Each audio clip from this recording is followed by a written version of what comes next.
Hello students, आइए start करें आज के सेशन में। डिक्शनरी कैसे क्रिएट करते हैं, डिक्शनरी पाइथन में सीखते हैं। सबसे पहले हम एम्प्टी डिक्शनरी क्रिएट करना सीख रहे हैं। जब भी एम्प्टी डिक्शनरी क्रिएट करनी है तो सबसे पहले डिक्शनरी का नेम, फिर इक्वल टू डालना है, फिर करली ब्रैकेट्स लिखनी है, हमें एम्प्टी इन्हें रखना है।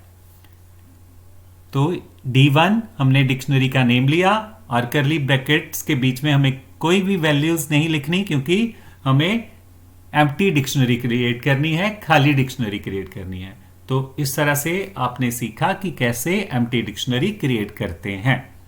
अब हम नेक्स्ट सीखेंगे कि कैसे फिल्ड डिक्शनरी क्रिएट करनी है।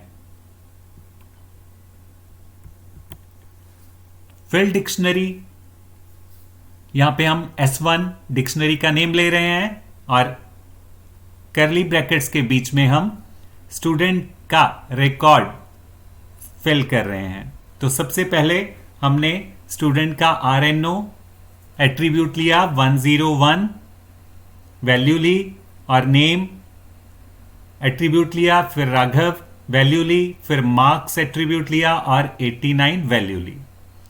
तो यहां पे RNO, नेम और मार्क्स को की कहा जाता है, और यो 101 राघव और 89 है उसे वैल्यूज कहा जाएगा। 101 राघव और 89 को वैल्यूज कहा जाएगा, और RNO, नेम और मार्क्स को की कहा जाएगा।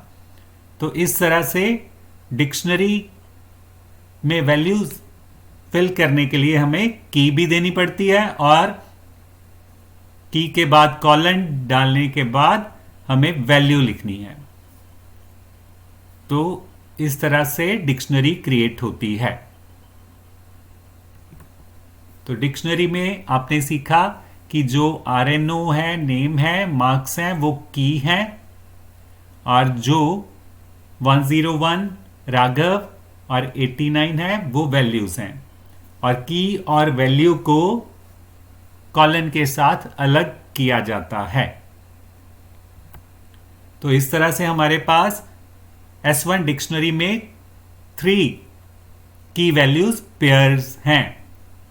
हमारे पास कितने की वैल्यू पेयर्स हैं? 3 की वैल्यू पेयर्स हैं। RNO की है, नेम भी की है, और मार्क्स भी की हैं। तो इस तरह से आप डिक्शनरी क्रिएट कर सकते हो। जब भी डिक्शनरी क्रिएट करनी है तो सबसे पहले हमें उनकी कीज लिखनी है, और कीज को आपने हमेशा सिंगल कोट में डालना है। कीज को आपको इसमें यहां पे सिंगल कोट में लिखना होगा, और वैल्यूज, न्यूमेरिक वैल्यूज को विदाउट कोट भी लिख सकते हो, और जो कैरेक्टर वाली आपकी वैल्यूज हैं उन्हें आपको सिंगल कोट या डबल कोट्स में लिखना है। और इस तरह से डिक्शनरी सीख चुके हैं हम। क्या है डिक्शनरी? डिक्शनरी में हमने की वैल्यू पेयर्स को इकट्ठा कर लिया। So dictionary is a collection of key value pairs. Dictionary key value pairs की बनी होती है, और कीज जो भी हमने कीज देनी है वो यूनिक होनी चाहिए। RNO, नेम, मार्क्स, ये कीज हैं, ये यूनिक होनी चाहिए, ये सेम नहीं होनी चाहिए। तो इस तरह से डिक्शनरी में रखी हुई वैल्यूज को कैसे इस्तेमाल करना है, कैसे असेस करना है, अब ये भी सीखेंगे हम। तो यहां पे प्रिंट राउंड ब्रैकेट में डिक्शनरी का नेम लिखने से हमारे पास फुल डिक्शनरी जो है वो प्रिंट हो जाएगी। और अगर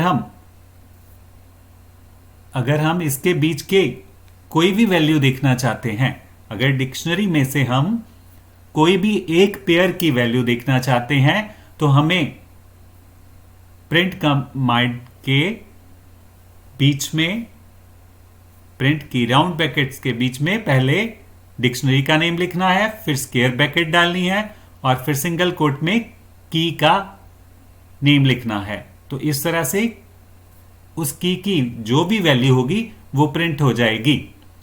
तो ये ज़रूरी नहीं है कि हमें डिक्शनरी की वैल्यू को असेस जब करना है तो प्रिंट कमांड के साथ ही करना है।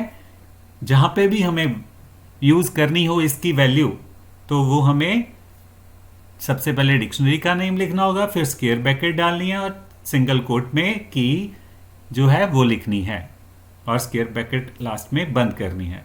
तो इस तरह से डिक्शनरी की वैल्यू को असेस करना है और इस तरह से आउटपुट आपके पास आएगा जब आप प्रिंट करोगे। और जैसे कि हमने रोल नंबर को असेस किया था तो 101 रोल नंबर प्रिंट हुआ। दो स्टेटमेंट्स हमने यूज की थी प्रिंट करने के लिए, एक फुल डिक्शनरी प्रिंट करने के लिए और सेकंड रोल नंबर की वैल्यू प्रिंट करने के लिए। तो आई होप कि आपको अच्छे से ये डिक्शनरी क्लियर हुई होगी। तो आज के सेशन में यहीं पे स्टॉप करते हुए मिलेंगे नेक्स्ट सेशन में नेक्स्ट टॉपिक के साथ। Till then have a nice time, thank you and bye bye and have a nice time and stay safe and please subscribe our channel.